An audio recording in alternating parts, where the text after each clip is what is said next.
দেশে একটা ডাব কিনতে গেলে 150 টাকা 200 টাকা পড়ে যাবে, ঠিক আছে গাইজ। এ দেখো আমার বন্ধু পেরে নিয়ে এসছে নারকোল, ঠিক আছে, নারকোল না ডাব বলে এইগুলোকে, আর ডাব, ঠিক আছে। চলো কাটবো, এটা হচ্ছে সাবির, ঠিক আছে, সাবির দিয়ে কাটতে একটু অসুবিধা হবে, তাও দেখছি যদি হয়, ঠিক আছে। ও রিক্স হয়ে যায় এইভাবে কাটাটা, তাও দেখছি।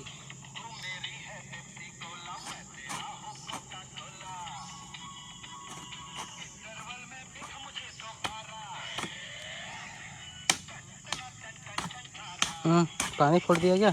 ও গাইস দেখো কাটি সবগুলো, ঠিক আছে, তারপরে তোমাদেরকে দেখাবো।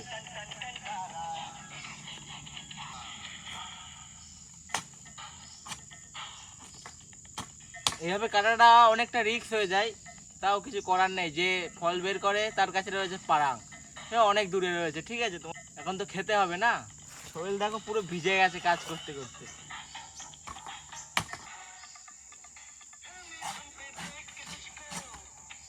গাইস এইভাবে ডাব কাটবে না কেউ, ঠিক আছে, এইভাবে কাটাটা অনেকটা রিস্ক হয়ে যায়, ঠিক আছে। চলো তোমাদেরকে দেখাই, এই দেখো, এই দেখো मेरा है भोसड़ी के। कैसे तेरा होगा, मैं खाऊंगा। দেখো গাইস এর ভিতরে কতটা জল রয়েছে, আর পুরো কচি ডাব, ঠিক আছে, দেখো কিভাবে খায় ডাবটা।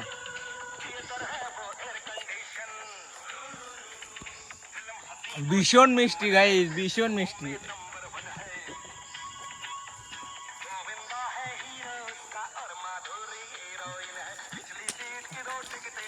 আমরা এই ডাবের জল দিয়ে গাইস মুখ ধুচ্ছি।